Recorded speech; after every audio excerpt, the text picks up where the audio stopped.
What up? What up? How is everybody doing today? So I'm gonna go over what my second over the board tournament recap was. So after last week, I found out that my rating was 670 after 4 games, my provisional rating. So I thought, hey, great. We got a lot of upside that we can go with. We're going to be doing just fine in this next tournament. And originally I wasn't supposed to do this tournament. It was kind of a last second thing. I was originally going to go do a baby registry with my wife, but because it got pushed back enough, I was able to do the tournament. So I kind of rushed into it and I was feeling pretty good going into this because I've been playing pretty well in the days leading up to the tournament. And so 3 times a week, the chess club at the University of Utah runs a club tournament. So it's a quick 15-minute with 5-second increment tournament, and it's 4 rounds. So I go into it 670. I'm feeling pretty beat up after last week, and my first opponent is a 1650 rated player. So he's actually 1674. I was like, okay. I talked to him a little bit before the match, and I was like, how long have you been playing tournaments for? Like, what's your rating? And he said 1674, and that he's also been playing tournaments for 7 years. So I knew that my first round was not going to be easy. So going into the first round, I didn't know what to expect, but I'm white. So I obviously go with my obvious E4 opening. Now he comes out with the Sicilian on C5. I'm like, great. I did the Grand Prix last week. So I'm going to use the Grand Prix against this instead of my Smith-Morra Gambit. So I go into the closed Sicilian. He goes D6. I go into the F4 going into the Grand Prix attack. He pushes up E6 and I'm like, okay, 3 pawn pushes. I have like a lead in development. I'm going to push this knight as much as possible. And then he pushes out G6 looking to fianchetto this bishop. And I push out this throwing a check because normally there's a knight here. And I know I have to get this bishop out before I close ranks. And I felt like if I went over here to C4, he's just going to come down here and I'm going to end up losing material and I'm not going to play the Grand Prix. So I threw the check right away and he met it with the bishop. So I said, I'll keep this tension because if he takes, I take there. And that's basically what you're going to get the Grand Prix anyways. So I continue my development of the Grand Prix going D3. He then continues fianchettoing, which is very normal. And at this point I trade because I don't know what I'm supposed to do as I'm waiting for the development to happen. I should have castled. I'm thinking, but bishop takes is just fine according to the engine. He takes with the queen and this queen ended up being a nuisance for the rest of the game. After castling, he then got his knight out looking to castle himself. I got my queen at the proper E1 square looking to come out here. He develops his second knight. I'm waiting for him to castle so I can move this queen out. And so I just do a bishop move here, but I'm thinking maybe what would have been better is actually just to push A3 here and kind of shore up this because this is always an issue when I play Grand Prix games. I'm just trying to get myself in the best position moving forward. So Vermeer castles and I push up A3 because I'm thinking that this is going to be a problem later on, as it usually is. He starts taking in, I usually lose my rook and I'm too far in my attack that I can't really like come back from if I don't execute right away. So he pushes A6. And I say, okay, great. I'm going to launch the attack now. Go queen to H4, looking to hit. Obviously, like if I go here, this is going to happen. But what I'm thinking is I go here and I try to get this pawn up here and getting this bishop and attacking this bishop right away. Because after I get this bishop up, I can then get this knight up and get the attack going as much as possible. But he launches with F5, really stopping this pawn push right away. And I'm upset at this point. So I take... He takes with the pawn and now he's looking at my queen. So I have to retreat it. I choose F2. So I feel like this becomes an issue. There was a reason for it. And I felt like I might have the best attacking chances. Like if he went down here, I could take, I don't know. There was something there. This I thought at the time was the best move for me. Engine started to say I'm starting to fall behind. I'm down 1.7 at this point. And this is when things kind of go south for me. This knight here becomes a huge problem. Actually, the queen move before was a huge problem because now that this knight has come here, I can't take here. Because they have the nice tactic of bishop takes d4 and my queen's now pinned to the king and I lose my queen because it's set up by this pawn. So it's pretty rough.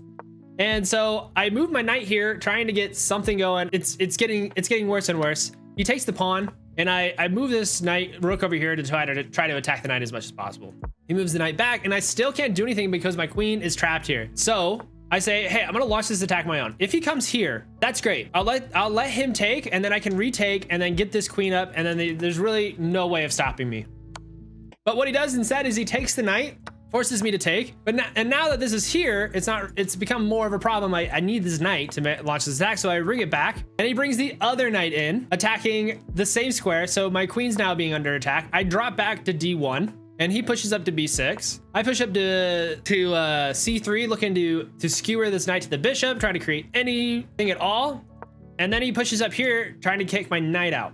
So my knight doesn't have anywhere to go, but I bring it back here. I'm thinking maybe the better move was probably to come back over to G3, which the engine says is the best move by just a little bit, just to give myself position here. Because once I went back here, it was a little cramped of a position, and it wasn't good for me. So from there, I went knight to D2, and the game continued on from there, but I couldn't really get anywhere. I think we ended up trading the bishops. I think I took this knight. He took the bishop. He put me in check. I had to move, and things got broke down. The problem is also, oh my gosh. So in this tournament, the first time I went there, they had a pad of paper to like write down your moves, and this one they didn't have it all. So I downloaded an app beforehand. And in this first game, my opponent recorded the moves for this game, and at this point, he stopped recording moves. So I can't really go over the rest of the game, but it was a very, very brutal beatdown for the rest of the game. It's like I played solid the whole time, but losing that pawn over here on C2 was kind of the turning point. Actually, the turning point was getting my queen over here to F2, pinning my queen to the king. So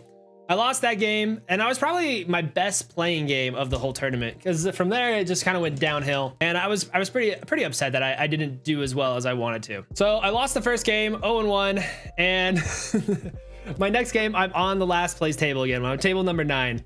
The worst table you can be on. So we'll go to that game, and I'm playing in the second round. My opponent, who's around, I think he's around like an 875 rated player. So I said, hey, this is probably better for me, but let's see what he has. I go, he's white, so we'll flip it around. I'll be black. He starts off with going to E4, and I go into my Caro-Kann.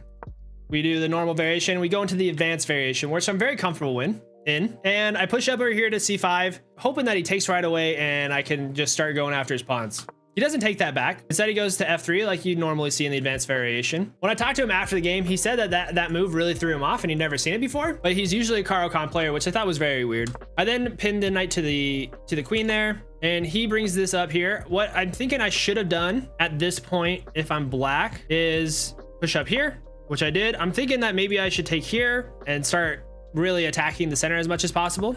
He attacked and I switched up. He took with the queen. I brought knight to C6, looking to attack the center. And then he pinned my knight to my king, which is always an annoying nuisance when you play the Caro-Kann defense.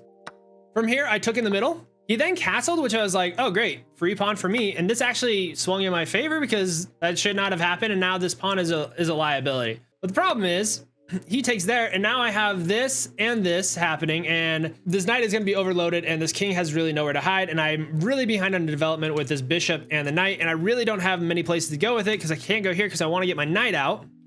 And so I get my knight here looking to double this up. What I probably should have done instead was, oh, it was knight to E7 was the best engine move there. But then he pins the knight to my queen, and I get my queen over here to D7. I'm thinking instead what I should have done was, instead of going D7, queen to B6 was the move instead. Because if that happens, he can take, and I got my bishop, and then I can castle next. But when I'm here, I'm attacking this bishop right away, and he has to move the queen. He has to move the queen away and remove an attacker of this knight, which is better in my favor.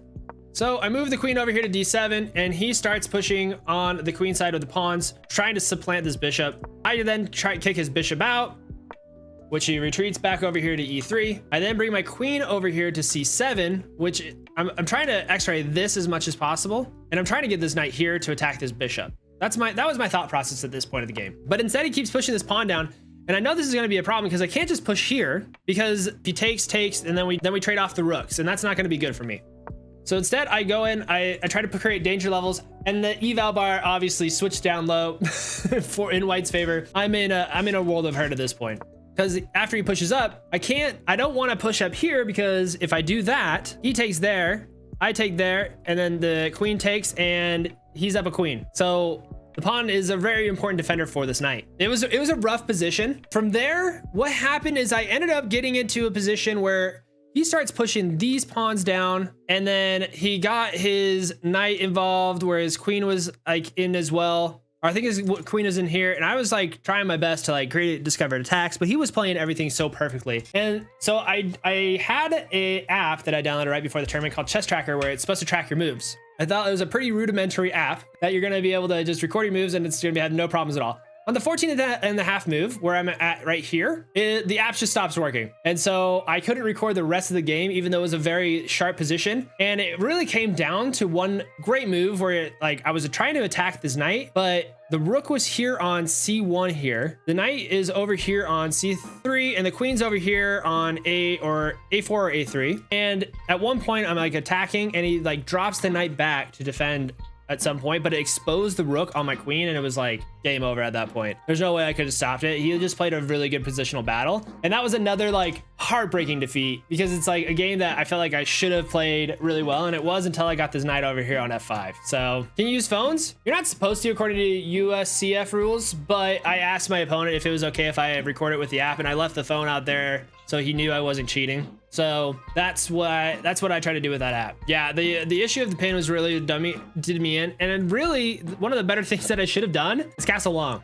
And I totally just didn't even realize I had that castle, because that would have saved me so much when I was, where was I? Back here. Yeah, actually best move here was to actually push up to a6, but the second best move was the castle here and release the pin. I should have just done that. I mean, I understand that the king's now pinned to the queen, or the queen's not pinned to the king, but I just didn't even think of the castle at that point. So from here, I've lost 2 games, not looking good, and I'm playing into my 3rd game now. I'm 0-2. I'm not feeling good, but I'm like, if I win the next 2, I know my rating will go up from a 670 up in there. But my 3rd game is against this guy Raj, and he's at 1100. We were talking before the match, and he said he wasn't having a good time. He was playing not well today, and so I was like, great, maybe I can get a nice little win here. And this was probably the most heartbreaking game of the tournament, because I actually have so many moves. I think I have 60 moves, and we still don't finish it. We don't finish the game with this move order, but I was feeling really good. So I go e4, he goes e5. I go f3, looking to do the Caro-Kann, and he comes out with a McConnell defense, which is usually very, very annoying with what I want to do in the Ruy Lopez. The reason being is I don't know where to put this bishop. So I kind of go into an Italian game instead, putting my bishop over there on c4. He brings out the bishop over here to c5. I then castle right away. And then he makes a weird move, I felt like, to protect the pawn here. And I didn't realize why, but if he wanted to move his bishop an extra move, that's great. I want to try to get my lead on development as much as possible. So I bring that in, looking to get my knights out and just develop as quickly as possible. He brings that knight over there, looking to castle quickly. And I say, hey, let's attack that queen and attack that knight right away. He moves the queen, I develop. And then he castles, and I bring out the queen here to double defend this bishop. And then I thought this was a very strange move, because he, one, removed the defender of this bishop, and then also blocked his knight from developing as well. I thought it was just very weird. And it's like, how, now that I'm like basically developed, how can I punish this as much as possible? And now that that queen is now defending that bishop, I say, let's go attack this queen as quick as possible. Queen comes out here. I then take the knight. He brings that out, attacking this knight. And I say, hey, let's now attack the bishop. I have a good outpost here for the knight on f5. I'm going to utilize it. The board is a little cut off. Oh, no. Okay, let's see if that works. All right, that works. Because I didn't put like the descriptions in the analysis board, it's cut off. So I'll have to cut back over for the last game, because I did that wrong. So from here, we are looking at the knight attacking the bishop. That's correct. He brings out the queen, looking to trade queens, and I say, sure, let's trade them. I then attack her right away, because that knight is defending that pawn. And I'm gonna do a pawn push on the king side. He goes and attacks my knight, and I throw a check right away. He comes out there, and then I further supplant that knight in this position. It's gonna be a nuisance, this knight. So he brings the bishop back, and I thought it was like a little too far back, but he's looking to try to swing this way. He develops the pawn, and I'm just gonna push up over here to f4, trying to break this up as much as possible. He then attacks my bishop, and I just drop it back. And now he's starting a little pawn storm of his own. So I'm gonna open up the file, and I'm gonna take that pawn there, because now it's covered by this knight. It's in a good position, and it's also doubly covered by this rook. At this point, the guy's freaking out, because he wanted to take that, but he realizes that that check's there. So he takes the pawn instead, and I start getting my other knight into the game. It's kind of where I lost my advantage. The right move to make in this situation was actually going a3 and stopping this pawn storm as quick as possible, or going rook to f3, looking to get this other rook into the game. Instead, I try to bring this knight in. There's not really many places I can go. I was thinking I was going to go here. After he takes, I take here, and then the king has to drop back. But I don't think I thought further enough along. The bishop comes out here and attacks this rook. I come out here. But this is brutal, and it's probably one of the ways that swung the game in his favor. He pins my knight to the king, or my rook to the king, and I can't do anything. So I drop the knight back, taking the bishop, attacking this bishop. He brings the bishop back, And I try to get my other rook involved, knowing that he can't come back here because this knight is not defending. And so the rook takes, I take with the knight, he takes with the queen, and then I move the knight with check here against this king. He brings it back. I then take this bishop, trying to open to the center and also attack his bishop. He retreats the bishop, and I'm starting to bring this knight out here. I'm realizing this pawn is probably what we're fighting for. He thinks so too, but he brings this rook here, and I feel like, oh great, I'm attacking this bishop now. This rook is kind of stuck here, and he can't move this knight because I can just take, and if he takes back, I got the nice little check. I'm in a good position at this point. Even though the valuation is still 3.2, I feel confident. He goes to attack, and I pin the bishop to the king right away, and he pushes there on a3, looking to break through. So I just say, okay, we're gonna stop that. He pushes there, and I'm gonna take and put the king in check. King drops back, and I swing over here, knowing that this knight really can't go anywhere. If he goes there, we can trade, but I feel like I'm better off at this point. So he swings over here, I put him in check, and what I'm thinking I probably should have done instead of taking is I probably should have moved my knight out here, gotten it here, and become more of a nuisance again. But instead I didn't do that. I took, and he took back. And then took some pawns. I tried to attack there. And for some reason, instead of taking this right here, I should have taken here. I should have taken the pawn, at least here, and start pushing it. But for some reason, I didn't even think of it. He takes that pawn, I take that pawn. He goes there, and he's looking to take my pawns right away. And so I'm trying everything I can to try to checkmate this king, but I don't think I just have enough time. And I'm just trying to push as quick as possible. And I'm doing it in a very inefficient way as possible. And from here, I was actually doing pretty good. So what I needed to do instead was go king to f8. Oh wait, he went king to f8, and then I was supposed to go rook to a7, covering this pawn, but I didn't. And because of that, he's able to get that pawn, that queen up, and I was at a trade, and he was able to get to the pawn in time, and I wasn't able to save everything. So at the end of the game, he won in an endgame position where I should have known better and to protect it, but I failed that. So I started off the tournament 0-3. I'm not feeling good. I feel like an amateur hour over here. I'm not playing very well at all. So I'm going into my last game now. We're gonna go back into the other thing. And so I play against this guy, Elias, unrated. He's lost all his games too going into this match. And so from here, I do what I've been doing with white is going e4, hoping to get a Ruy Lopez. And he throws in this bishop here for the Bush Gas Gambit. So I just take the pawn instead. And then he tries to attack my knight. So I just bring the knight back. He develops his knight. And I kind of go into like a Ruy Lopez. And then he throws this knight here. And I'm like, where's this knight going? It's not attacking anything. He can't go here, can't go here, can't go here, can't go here, can't go here. And then I realized that he probably doesn't know too much what he's doing at this point. So I just continued my development. Not really too worried about what he does. And then I kind of go into this fried liver attack. And I think I underestimated him because I completely forgot that there's a knight over here on h6 because you never see a knight over there on h6. So he could have easily taken, and I'm screwed. Like, I'm not going to be able to really mount much. I'm going to be down a piece, even though the engine says I'm still up 4.5. Instead, he castles. And so I say, okay, great, free queen. And I'm also putting him in discover check. So he has to move the king. I take the knight. He takes the rook. I just say sack the bishop, whatever. If he takes, I then bring my queen out. He goes there. I bring out the pawn here, attacking the bishop. He moves the bishop, and then I just give him checkmate, end the game there, and I win. I win one of my games. And so, unlike the last tournament where I found out that my ELO score was like a few days after the tournament, I found it out like within hours after the tournament.